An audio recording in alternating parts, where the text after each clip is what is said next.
Oi, turma do livro Francisco de Assis, João Nunes Maia e o Espírito Miramês, no capítulo 18, a comunidade franciscana, na 16ª parte, Frei Morico, dispensador da alegria pura como sendo uma virtude de luz, demandou com satisfação: Pai Francisco, o que é fé? O filho de Assis ponderou nos grandes feitos dos mais abalizados santos, buscou a Jesus na sua mais alta expressão de santidade e afirmou: Frei Morico, a fé é a substância das coisas pensadas, nos ensina o grande convertido de Damasco. Essa fé avança em todos os sentidos e sustenta a vida em todas as demandas dos homens e dos anjos. Onde não existe fé, não pode existir vida. O produto da fé é o milagre da vida. A própria felicidade depende da fé, da sua presença marcante e sutil. Não poderíamos estar aqui reunidos com os objetivos que nos animam a todos, se não fossem alguns traços da fé. A fé é, pois, uma força do coração que atrai aquilo que firmemente queremos, sendo infinito o seu campo de ação, assim como cultivamos na lavoura tudo aquilo que deveremos colher. É nobre e justo que devamos cultivar as virtudes no solo dos corações que, se bem cuidado, os frutos não se farão esperar. O ser humano é o que a sua fé determina. Devemos unir os nossos pensamentos buscando a retidão dos sentimentos para que na flor das ideias surja a fé, na glória de Deus e no reino de nosso Senhor Jesus Cristo. Se estás triste, busca de novo o teu íntimo e verás que escapuliu sorrateiramente a tua fé. Se sentes por momentos que seja ódio de alguém, certamente que a tua fé faltou. Se falas mal de alguém, é certo que a tua fé não se fez presente em teu coração. Se esqueces o amor ao próximo, é, pois, a fé que te faltou nas entranhas do ser. Se foste enredado pela ignorância, desfazendo-se das qualidades alheias, podes verificar que a tua fé está escondida nas dobras do ciúme. Se não respeitas os direitos alheios, certo é que esqueceste a fé. Se tu deixas passar despercebida a caridade, o que dizer da fé? Se não te lembras do amor, nessas feições mais simples da vida é porque te faltou a presença da fé. É por isso, meu filho, que a fé é verdadeiramente a substância das coisas pensadas, e essas coisas pensadas para representarem a fé haverão de ser selecionadas pela presença do Evangelho, porque somente ele sabe dar rumos à fé pura, à fé cristã, a fé de que tanto fala Jesus e que repetiam todos os seus discípulos. O próprio Evangelho é obra da fé. Qualquer um de nós que a esquecermos, bem como as obras que a complementam, será um irmão que, mesmo andando, está morto, porque ensina a boa nova que a fé, sem obras, é morta, através dela que chegaremos ao reino da esperança. Algum tempo atrás, algumas semanas atrás, eu participei de uma palestra onde o palestrante disse assim: nós não vamos fazer uma palestra, nós vamos fazer uma roda de conversa. E eu tenho, assim, uma gratidão muito grande em relação a essa pessoa, por ele ter sido para mim quase que um pai, vamos dizer assim. Pessoa que aconselha, um amigo, um bom amigo. E quando ele foi fazer a roda, eu já imaginei ali naquele momento Francisco de Assis, porque ele é a humildade em pessoa, ele segue Jesus, ele é uma pessoa coerente, uma pessoa equilibrada, um cara exemplo, um pai, um amigo, um esposo. Exemplo, é uma pessoa de muito exemplo. Né? No velório da minha mãe, ele foi e eu pedi para ele, porque eu estava tentando socorrer meu pai para não fazer 2 enterros, então eu segurei a onda do meu pai e não conseguia fazer nenhuma prece lá naquele momento. Pedi para ele fazer a prece. Ele é uma pessoa assim pronta para tudo, para todos os momentos que você precisar. É uma pessoa preparada e dentro de um grau máximo de humildade. E aí eu fui assistir essa roda de conversa dele, como ele diz, que ele não é palestrante, né? Já tem quase 30 anos que eu conheço ele, e ele diz que não é palestrante. É a humildade em pessoa. Ele é uma pessoa cheia de sabedoria, de conhecimento, mas o conhecimento dele é na prática, não é aquele conhecimento de lógica, né, de raciocínio, é um poço de conhecimento que você vai lá e fica perguntando e ele responde. Não, não é assim. Ele é na prática. Ele sabe, ele tem moral para falar na prática. E aí, justamente o tema que ele estava desenvolvendo era esse, a questão da fé.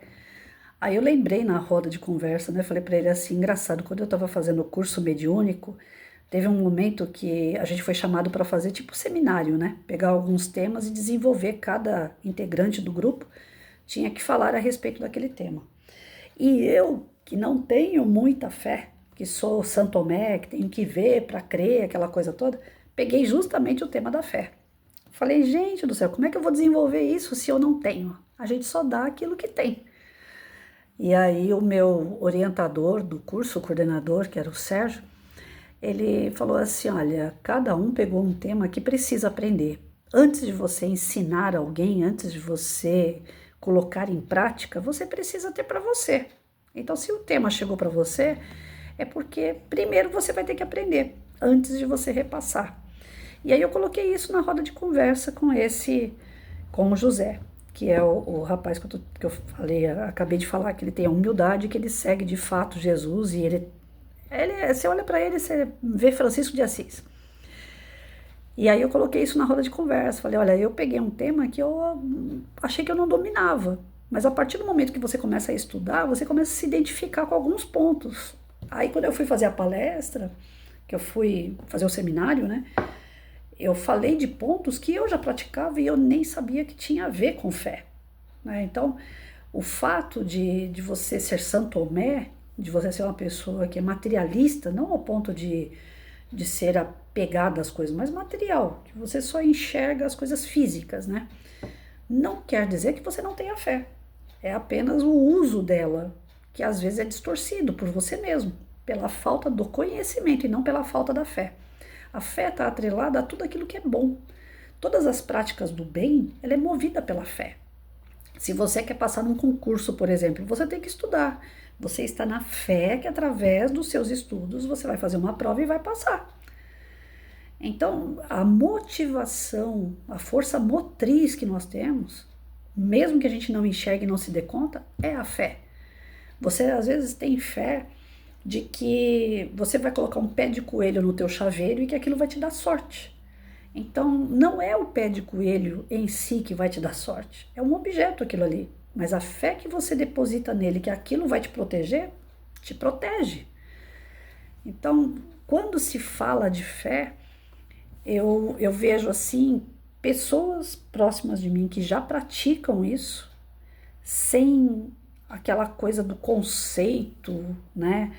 Eu estou fazendo isso porque isso é fé, estou fazendo aquilo porque é fé, estou fazendo aquilo porque me ensinaram que é fé. Não. Eu vejo pessoas em minha volta agindo com fé, mesmo sem saber que aquilo ali é um processo da fé. E eu entrei nessa. A partir do momento que eu comecei a me analisar, eu comecei a perceber que eu tenho fé.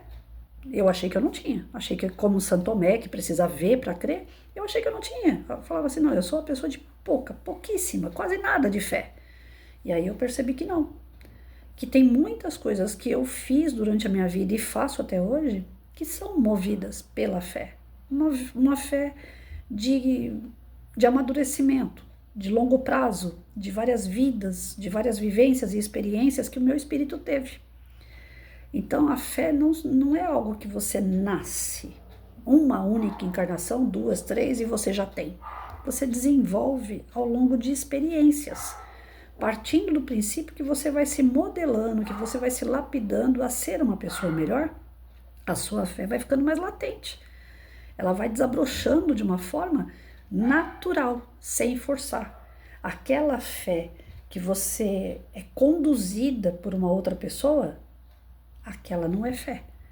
Esses que precisam de alguém para desenvolver em si a potência da fé, eles estão sendo enganados, estão se deixando enganar. Nós precisamos de um primeiro passo, nós precisamos ter contato com pessoas que tenham fé, a gente precisa de ter uma religião para se religar com Deus de alguma forma, para fortalecer, para desenvolver a nossa fé, mas a gente não pode ficar totalmente atrelado a isso.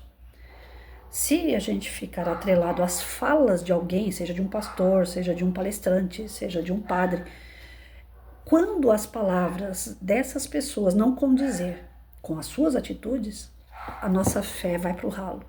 Então, tem uma passagem bíblica que diz: maldito o homem que acredita no homem. No homem a gente não precisa acreditar.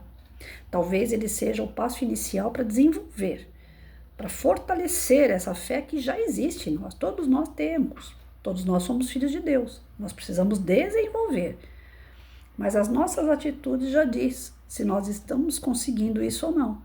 Você é uma pessoa movida pela boa vontade, você é movida pelo desejo de fazer o bem, você é movido pelo amor ao próximo, pela empatia ao próximo, você é movido pela alegria, pela espontaneidade de querer coisas novas na sua vida, na vida do teu próximo. Então, esse mover dentro de você, ele chama fé. E ela cresce ao longo do tempo. Tanto é que os cristãos, eles tinham uma fé tão fervorosa que eles não tinham dúvida alguma que se eles fossem jogados aos leões, aquilo ali era carne que ia acabar, mas o espírito ia vir depois. E melhor ainda do que quando eles estavam ali, porque eles estavam sendo fiéis a Deus, eles estavam sendo fiéis à palavra de Jesus. A sua fé ali era inabalável. Uma mãe que salva um filho de um afogamento, que salva o filho de um atropelamento, que se joga na frente de um perigo para proteger o seu filho, o que ela tem? Fé. Então a fé é algo natural, não é algo imposta. É algo que vai desenvolver. Todos nós vamos ter menos ou mais, mas vai ser desenvolvido ao longo do tempo.